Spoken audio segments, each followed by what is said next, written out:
pertama. Yang kedua, kurang gemarnya kepada dunia. Yang ketiga, bertambah komitmen dia kepada akhirat. Seronok dia dengan akhirat. Bertambah komitmennya kepada akhirat. Dia gemar akan akhirat. Keempat, dia kenal kelemahan dirinya sendiri. Dia tahu dia malas, dia tahu dia bodoh, dia tahu dia perampui, dia tahu dia kedekut, dia tahu kelemahan dia tu dia tahu. Kelemahan diri dia. Dia faham, dia kenal kelemahan dirinya. Yang kelima, dia kenal tipu daya syaitan. Dia tahu tipu daya syaitan.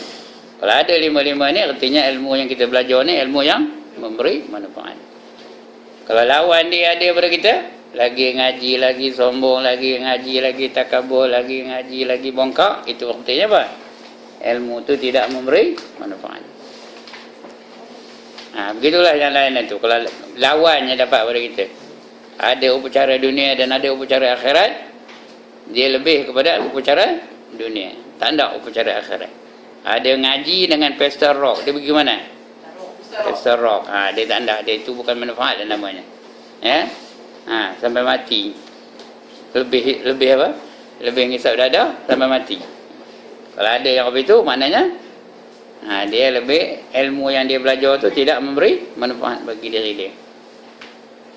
Yang ketiga, dia gemar lagi kepada akhirat. Komitmen dia lebih kepada akhirat daripada dunia. Dan yang keempat, dia kenal kelemahan dirinya. Yang kelima, dia tahu tipu daya syaitan. Kerana syaitan dia memang cuba untuk menghalang kita daripada beribadah kepada Allah Ta'ala. Baik, puan-puan, tuan-tuan, muka surat berapa? 25. 25. Muka surat 25. C. C ya. Rukun sembahyang yang ke-36 ya, rukun sembahyang. C. Jika sembahyang itu sembahyang sunat mutlak, iaitu sunat saja, tak ada apa-apa, bukan sunat zuha, bukan sunat tahajud, bukan sunat hajat, bukan sunat musafir. Namanya sunat mutlak. Sunat saja sunat. Saja aku sembahyang sunat kerana Allah Ta'ala, tak ada sebab dan tidak ada waktu. Itu namanya sunat mutlak. Saja-saja. Wajib tak ada, ibadat dah tak ada, wirid dah habis. Jadi apa nak buat? Sembahyang. Sembahyang pun dah habis. Jadi apa sembahyangnya? Saja nak sembahyang. Saja aku sembahyang kerana Allah Ta'ala. Tak ada sebut apa-apa. Itu namanya sunat mutlak. Darah orang buat ni baru ni ya. Kalau sunat tu sunat mutlak, ya, iaitu sunat saja, memadai qasad saja. Saja aku sembahyang. Sudah. Sah lah tu. Saja aku sembahyang. Kalau duha kan saja aku sembahyang sunat duha. Ya, kalau tahajud saja aku sembahyang sunat tahajud. Lagi? Kalau witir saja aku sembahyang sunat witir ya. Ini tak ada. Saja aku sembahyang kerana Allah Ta'ala. Rakaat pun tak ada, sukatilah apa benda. Nak 1 rakaat, nak 3 rakaat, nak 2 rakaat, nak 8 rakaat, nak 1000 rakaat, sukatilah. Itu sunat mutlak ya namanya. Jadi cukup sahaja aku sembahyang dah. Sah lah tu. Ya, itu nama sunat apa tu? Sunat mutlak, semata-mata sunat. Ya, memadai qasad saja, tak payah ta'rat, tak payah ta'yin.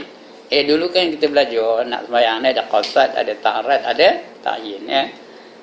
Kalau sembahyang wajib tu ada tiga-tiga tu mesti tak. Qasad saja aku sembahyang, ta'rat fardu ke, sunat ke, ta'yin, sunat apa, fardu apa ya. Itu sunat apa, ta'yin. Tapi kalau sembahyang sunat mutlak, memadailah saja aku sembahyang, dah tu. Memadai qasad saja, ingat mengerjakan sembahyang, tiada ta'arud. Ta'arud tu ta'arud sini ya. Dan tiada ta'yin. Kedua, qiyam. Itu rukun kedua. Tadi rukun pertama tadi niat ya. Kedua, qiyam. Apa tu qiyam? Berdiri betul. Itu Itu artinya qiyam. Qiyam tu artinya apa? Berdiri betul. Dari qiyam, dari perkataan kiamat. Kiamat tu apa artinya? Kita bangun daripada mati. Itu namanya kiamat. Ya Allah, dah menung dah mana? Mati tu bukan kayak barin. Kiamat tu bangun daripada barin. Orang mati ada ke berdiri? Barin kan? Jadi bila ditiup sangkakala kali kedua, apa? Semua orang yang mati tu bangkit balik, bangun balik. Itu namanya qiyam. Dari qiyam tu datang perkataan qiyamat. Semayang pun gitu juga, qiyam, berdiri. Sebab orang boleh berdiri, tak boleh semayang duduk. Kalau dia boleh berdiri, tak boleh semayang duduk. Dia kena berdiri betul. Berdiri pun berdiri betul. Berdiri betul tu di atas dua kaki, bukan satu kaki. Kalau atas satu kaki bukan berdiri betul namanya. Iaitu berdiri betul. Bagi mereka yang boleh berdiri dengan menegakkan belakangnya. Belakang nak lurus tegak apa itu. Sakit kan? Sakit lain. Dia tak ada rukun sakit tu. Apa pun boleh. Sakit tu. Tak boleh berdiri. Kalau berdiri dia sakit apa buat? Duduklah. Kalau duduk pun sakit apa buat? Baring lah. Suka ya. Dia tak ada hukum dah. Bila sakit tak ada hukum dah. Ini ceritanya apa? Orang yang sihat. Orang yang boleh berdiri mesti berdiri ya. Jadi maknanya tegakkan belakangnya tu. Jangan bongkok-bongkok ya, tegakkan lurus ke betul belakang tu. Meskipun bersandar kepada dinding, bersandar pun tak ngapa. Kalau dia sakit mana tadi, sakit apa kau? Sakit belakang. Tak boleh berdiri. Bersandar tak apa. Bersandarlah, tak apa. Tapi tak ada orang bersandar pun, ada orang yang bersandar. Mai tahu kan? Ada. Kalau ada tak apa boleh ya. Kalau dia berdiri kena bersandar. Bersandarlah. Sekiranya seorang berdiri dengan keadaan membongkok, iaitu hampir macam orang rukuk, padahal ia boleh berdiri betul, tiadalah dinamakan berdiri. Kalau dia boleh berdiri, berdirilah. Ya, jangan bongkok macam orang rukuk tu. Jangan saja bongkok, tak boleh. Kecuali dia tak boleh berdiri betul. Bila dia berdiri nak bongkok juga, berdiri nak bongkok juga. Ketika itu sembahyang bongkok tak apa Faham cakap saya ni? Dia boleh berdiri, wajib dia berdiri. Ya, kalau dia bongkok, tegakkan badan tu. Jangan bagi bongkok. Jenis bongkok tak apa. Dia cuba berdiri, bongkok juga. Berdiri, bongkok juga. Itu tak apalah. Itu dia. Dia berdiri tu berbeza dengan bongkok. Bongkok tu dia memang tak boleh nak buat apa. Dia memang kopi tu keadaan. Ya.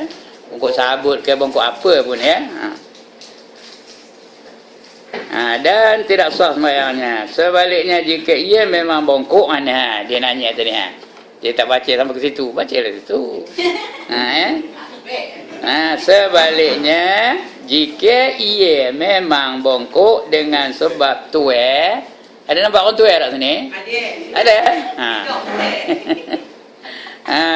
Dengan sebab dia tuai atau sebagainya, wajiblah ia berdiri seperti itu. Kalau bongkok, bongkoklah ya.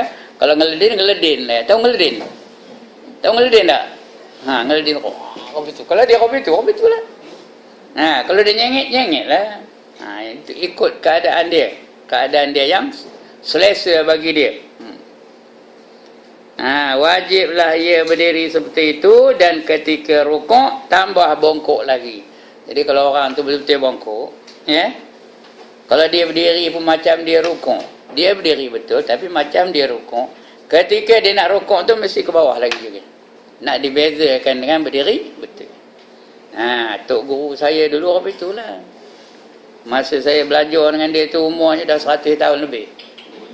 Dia berdiri pun macam orang rukuk aja. Rukuk aja. Tapi wajahnya nen aja. Tahu nen? Apa nen?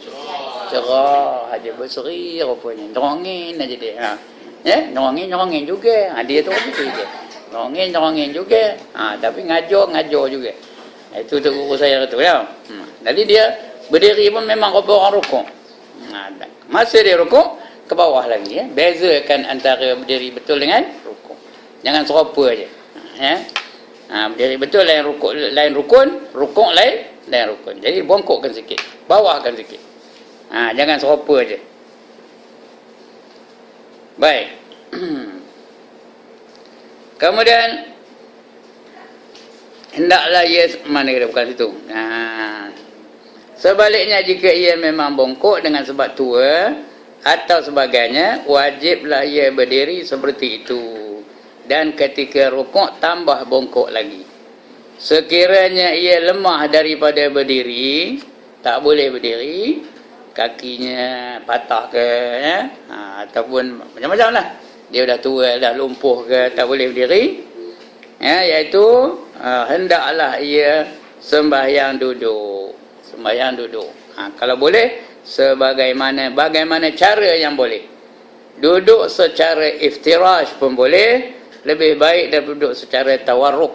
Duduk tu macam-macam. Boleh iftirash. Iftirash tu macam kita duduk tahiyat awal. Itu namanya apa? Iftirash. Sebut. Iftirash. Iftirash. Macam duduk apa? Tahiyat awal. Duduk atas kaki. Iftirash. Kalau tak boleh iftirash, duduk secara tawarruk. Tawarruk. Apa katanya? Saya sebut. Tawarruk. Tawarruk. Ya, tawarruk tu kan duduk macam tahiyat akhir. Itu namanya tawarruk, ya. Jadi itu yang kedua. Mula-mula kalau boleh duduk secara iftirash, secara duduk tahiyat awal. Itu yang terbaik. Tak boleh sakit juga, tak boleh bengkok lutut tu sakit. Maka ketika itu duduk macam tahiyat akhir, namanya tawarruk. Tak boleh juga. Boleh duduk bersila. Kalau tak boleh juga bersila lah. Tak boleh juga. Boleh duduk belunjur. Janji duduk. Janji duduk. Belunjur pun tak apa. Duduklah belunjur. Tak boleh juga. Boleh duduk atas kerusi. Janji duduk. Ya. Jangan bertenggung. Duduk. Tenggung lain. Duduk lain. Ya. Itu je. Boleh duduk. Duduk. Tak boleh duduk. Buatlah macam apa cara pun. Yang tak betulnya apa? Langsung tak semayang. Itu yang tak betulnya, ya. Asalkan boleh semayang, buatlah. Kalau boleh berdiri, kena berdiri. Tak boleh berdiri, duduk. Tak boleh duduk iftirash. Duduk tawarruk. Tak boleh duduk tawarruk. Duduk bersila. Tak boleh duduk bersila. Duduk atas kerusi. Janji sembahyang tiada maaf bagimu. Selagi otak kamu berfungsi dengan baik, jangan tinggalkan sembahyang. Satu waktu tinggal sembahyang, masuk neraka 40 tahun. One more time, takut tak apa dengar. Satu waktu tinggal sembahyang, sama lagi, masuk neraka 40 tahun. 40 tahun tu 40 tahun akhirat ke dunia? Akhirat. Satu hari di akhirat bersamaan dengan 1000 tahun dunia. Kalau 40 tahun akhirat, berapa tahun dunia? 400,000. 4 juta. Dia tidak akan belajar matematik kemarin. PMR matematik dapat berapa? Tak lulus, ya Allah, komen.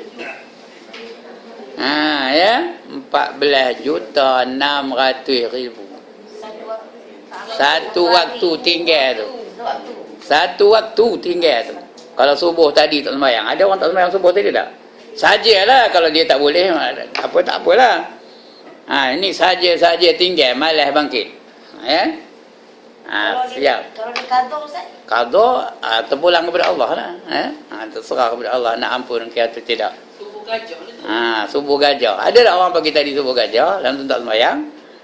Esok di akhirat besok akan dimasukkan ke dalam neraka 40 tahun akhirat bersamaan dengan 14.600.000 tahun dunia. Ya, sebab itu tuan-tuan dan puan-puan, bagi sembahyang ni tiada maaf bagimu. No forgiveness for you. Mesti sembahyang dalam apa keadaan pun. Tengok ni, boleh berdiri, duduk. Tak boleh duduk, baring, tak boleh. Macam-macam cara boleh, ya. Itu dia. Ada bangkangan. Chair bangkang. Ada bangkangan. Tak ada. Kalau dah tak ada bangkangan, buat? Semayang dah. Jangan tinggal semayang, ya. Nyanyi pandai. Jangan tinggal daku. Ya, ini. Jangan tinggal sembahyang. Walaupun apa keadaan. Sedap tak suara saya? Ya. Ya. Jadi semayang tiada maaf bagimu, ya. Okey. Mana keduanya? Iftirah dan tawarruk, ya. Sekiranya ia lemah juga daripada duduk, iaitu tak boleh duduk, hendaklah ia sembahyang berbaring. Tak boleh duduk berbaring. Dan jika lemah daripada berbaring, hendaklah ia sembahyang terlentang. Tak boleh lemah. Baring tu artinya dia baring ngerin tau. Ngerin ikut lambung kanan tau. Ngadap ke kanan lah. Itu ngerin itu namanya baring, ya. Tak boleh ke baring, terlentang. Tinggikan bantai tu. Dia ngadap kiblat. Kaki arah kiblat, kepala belakang dia. Macam kata kalau kiblat sana, kaki sini, kepala sini. Tinggikan kepala tu, biar dada tu ngadap kiblat, ya. Itu sembahyang baring terlentang namanya. Ditinggikan kepala daripada badan dengan diletakkan bantal supaya ada menghadap kiblat, dan cara sembahyangnya pakai isyarat. Kalau dah tak boleh, udah terdaer, tahu apa erti terdaer? Udah terdaer apa? Udah tak boleh ngangkat tangan, ngangkat apa pun tak boleh, cakap tak boleh. Itu namanya terdaer. Sebut terdaer. Ya. Ya Allah, ada orang dengar kata terdaer. Terdaer tu cakap orang kampung Gajah tu, terdaer nama. Pana, Ustaz. Pana. Bukan pana. Koma. Koma tak sedar, ini sedar, tapi tak boleh buat apa? Pana betul. Fana tu tak sedar. Itu fana dah habis semua, tak ada, yang ada dia anu je. Mata je tu boleh apa tu. Ini terdaer, ni dia sedar tapi tak boleh buat apa-apa. Ya. Tangan tak terangkat, bibir tak boleh bergerak, apa pun tak boleh buat. Macam Ariel Sharon, kenal? Ada orang nama Ariel Sharon, kenal tak? Siapa? Perdana Menteri Israel. 8 tahun terdaer tau. Macam itulah. Udah mati dah pun. Ya, bila mati pun kuburnya pun gempa bumi ketika itu. Kubur dia je, kubur orang lain tak. Kubur dia je gempa bumi pada ketika itu. Itu dia. Tuhan balas di dunia lagi sebelum dibalas di akhirat. Ya.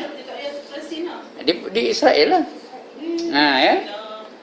Itulah dia. Kalau di kita tu terdaer tu, nak bangkit tak boleh, nak duduk tak boleh, nak ngerin tak boleh, terlentang lah. Tak boleh bercakap, tak boleh baca Fatihah, buat isyarat aja dalam hati je. Walaupun rukun tu rukun qauli, rukun perkataan lah, tapi dah tak boleh, pakai isyarat aja. Janji apa? Semayang. Tak boleh tuang semayang, ya. Kalau macam itu Ustaz, dia kena ambil semayang, Ustaz? Ada orang boleh ambil semayang, ambil. Tak boleh dia semayang aja. Kalau Ustaz dengan najis dekat tempoh dia misalnya lah. Kalau tak boleh buat apa, tak ada orang nak nolong, anak dia pun tak ada, siapa tak ada, semayanglah ketika najis, tak apa. Itu solat hormat mak waktu. Tak juga. Sudah tak boleh apa. Hormat waktu tu kalau dia boleh, tapi dia tak ada apa nak. Macam dia naik bas sempurna, mana nak berhenti kan. Itu namanya menghormati waktu. Waktu naik kereta api itu menghormati waktu, naik kapal terbang, ya. Dia tak boleh ambil uduk. Ini tak boleh. Kalau boleh ambil uduk pun tak boleh, bangkit pun tak boleh. Semayang ajalah. Ya, semayang aja. Macam Ustaz, dia kalau misalnya dia pulih balik, dia kena qada lah. Qada lah. Kalau boleh, kalau baik semula kena qada lah.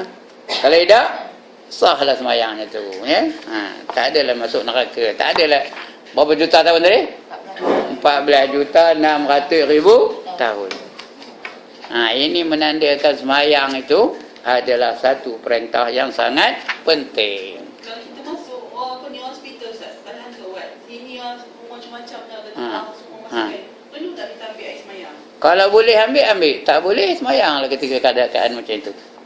Kalau boleh bangkit, boleh ambil semayang, ambil lah. Tak boleh, semayang dah atas katil tu. Setakat mana yang lalu. Macam saya di IGN tu. Kadang-kadang tak boleh bangkit. Ada masanya tak boleh bangkit. Semayang lah di atas katil tu. Tapi yang itu kena qada balik. Sekarang ni dah qada balik dah. Jangan tengok saya, dah qada tau. Dah qada tau. Pasal apa kita sembahyang juga? Kalau kita mati sebelum sempat nak qada, kita tidak berdosa kerana meninggalkan sembahyang. Tak ada berdosa kerana meninggalkan sembahyang. Kita tak nak berdosa meninggalkan sembahyang tu. Pasal apa? Sembahyang itu tiang agama. Siapa mendirikannya, dia telah mendirikan agama. Siapa meninggalkannya, dia telah meruntuhkan agama. Kita tak nak meruntuhkan agama, ya. Sebab itu kena sembahyang juga.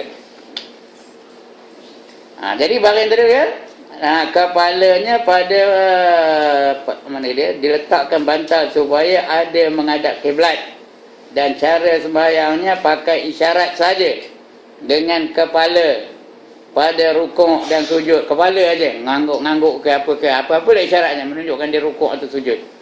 Dan jadikan isyarat kepada rukuk kurang daripada sujud. Kalau sujud kuat sikit. Kalau rukuk kurang sikit kuatnya. Jika tidak boleh juga, itu pun tak boleh, sudah terdekat benar-benar, hendaklah ia sembahyang pakai isyarat dengan kelopak mata sahaja. Ketika itu tidak ada bezanya antara isyarat kepada rukuk dengan isyarat kepada sujud. Dan jika tidak boleh juga, wajib dilakukan segala perbuatan dan bacaan sembahyang di dalam hatinya. Last caranya dalam hati je. Ingat dia tengah rukuk, ingat dia tengah i'tidal, ingat dia tengah sujud. Bacalah, kalau boleh baca. Kalau tak ingat apa bacaan. Selagi otaknya berfungsi, wajib dia mengerjakan sembahyang. Kalau tak nak sembahyang, apa buat? Baca Yasin. Apa buat kalau dah tak nak sembahyang? Kalau dia tak nak sembahyang, apa buat? Ada dua je, sama ada dia terlalu bodoh atau gila. Tak nak sembahyang, gila lah dia tak payah sembahyang. Ada orang gila kat tangan? Ada tak gila kat tangan? Ayah tak gila, tak payah sembahyang kat tangan. Kalau tak ada, kenalah sembahyang juga. Atau kapio. Kapio tak payah sembahyang lah. Siapa tak? Ayah tak nak sembahyang, ayah kapio ada? Angkat tangan. Tak ada, ya. Kerana kalau kapio tu masuk neraka lagi, kekal abadi selama-lamanya. Hendaklah ia sembahyang pakai isyarat dengan kelopak matanya. Itu kalau boleh lagi mata gerak tu. Tidak ada bezanya antara isyarat kepada rukuk dengan isyarat kepada sujud. Tak ada beza lah. Dan jika tidak boleh juga, wajib dilakukan segala perbuatan dan bacaan sembahyang di dalam hatinya. Orang yang mengerjakan sembahyang bagaimana yang disebutkan ini tidak wajib qada. Tak wajib qada lagi dah. Apabila ia baik pada sakitnya kelak, tak wajib lagi dah. Resah lah tu. Kerana ketika itu dia tak boleh buat apa. Nak bangkit tak boleh, hayur tak ada, apa tak ada, dia tak boleh buat apa. Kalau dia cuba pun tak boleh. Ini yang kena qada ni, dia cuba, dia boleh cuba tapi tak cuba. Itu kena qada ya. Dia boleh ambil air sembahyang, dia tak ambil air sembahyang. Itu kena qada. Yang ini tak payah. Pendeknya, hukum wajib sembahyang atas seorang itu tidak gugur selagi ingatannya masih baik. Selagi otaknya berfungsi, selagi dia boleh berfikir, ya. Tak ada maaf bagimu. No excuse for you. You have to do it whether you like it or not. Ketiga, udah yang kedua tadi. Yang kedua berdiri betul. Ada masalah, berdiri betul. Rukun yang kedua berdiri betul. Berdiri betul tu atas dua kaki ya. Bersandar pun tak ngapa. Mesti tegak. Badan tu tegak. Kalau orang bongkok, cuba tegakkan juga. Kalau tak boleh, baru boleh dibiarkan bongkok tu. Ketiga namanya takbiratul ihram. Takbiratul ihram. Apa arti takbiratul ihram? Takbir yang mengharamkan perbuatan sebelum ini halal. Sebelum takbiratul ihram halal, boleh, tak apa, buatlah apa-apa. Tapi bila dah Allahu Akbar, ada yang haram. Di antaranya apa yang haram? Makan haram. Kalau sebelum takbir kejap ni makan boleh tak? Boleh ke tak? Nak makan lah. Tapi bila Allahu Akbar, boleh makan lagi? Tak boleh. Minum boleh? Cakap-cakap boleh? Itu dengan nama takbiratul ihram. Sebelum dia takbir halal, udah takbir haram. Ngangguk-ngangguk boleh? Melambai-lambai boleh? Melambai orang perempuan boleh? Dia lalu Allahu Akbar. Boleh? Boleh ke tak boleh? Tak boleh. Lantaklah saya buat tak ngapa pasal saya dah tua. Orang tua buat tak ngapa, orang muda-muda tak boleh. Gatam no katanya. Kalau orang tua tak berani dia mengatakan-kata. Dulu halal, bila dah takbir hukumnya haram. Itu namanya takbiratul ihram. Mengharamkan sesuatu yang sebelumnya tidak haram. Itu namanya takbiratul ihram. Yakni mengucap Allahu Akbar. Dengar elok. Ucapannya Allahu Akbar. Kali lagi. Allahu Akbar. Bukan ek. Ada orang Allahu Akbar. Ek tu benar lah, action benar ek. Ada orang Akbar, Allahu Akbar kata. Tak betul. Yang betulnya ak, alif kaf di atas ak. Ada angin keluar. Ak. Bukan AKS, tak ada. Ak, K tu. K tu ada angin keluar. Ak. Akbar ya. AK ak. Dia angin namanya Hamas. Bukan Hamas yang di Palestin tu, bukan. Huruf tu huruf Hamas, kaf tu huruf Hamas ya. Ak. Allahu Akbar. Biar bunyi betul-betul, jangan Allahu Akbar. Tak boleh, jangan Allahu Akbar, tak boleh. Tak nak ke tak boleh. Ak. Allahu Akbar. Sebut 1 2 3. Allahu Akbar. Ak. Sekali lagi. Ak. Allahu Akbar. Allahu Akbar. Jangan ek, jangan ai, jangan ok, tak boleh ya. Ak saja ya. Allahu Akbar. Lain tak boleh. Walaupun maknanya sama. Allahul Kabir sama maknanya. Tapi tak boleh. Allahu Azam sama maknanya, tapi tak boleh. Lagi apa? Allahul Jalal. Namanya serupa tu, maknanya tu. Allah yang Maha Besar juga. Tapi tak boleh. Allah yang Maha Besar. Boleh tak? Boleh tak? Tak boleh. Mesti Allahu Akbar. Tak kira dia orang Melayu ke, orang Arab ke, orang Cina ke, orang Jepun ke, orang Mongolia ke, orang apa lagi? Orang Pakistan ke, dia mesti sebut Allahu Akbar. Tak boleh sebut lain dari itu. Terjemahan pun tak boleh, walaupun maknanya tidak berubah. Tak boleh. Mesti nak sebut perkataan itu juga.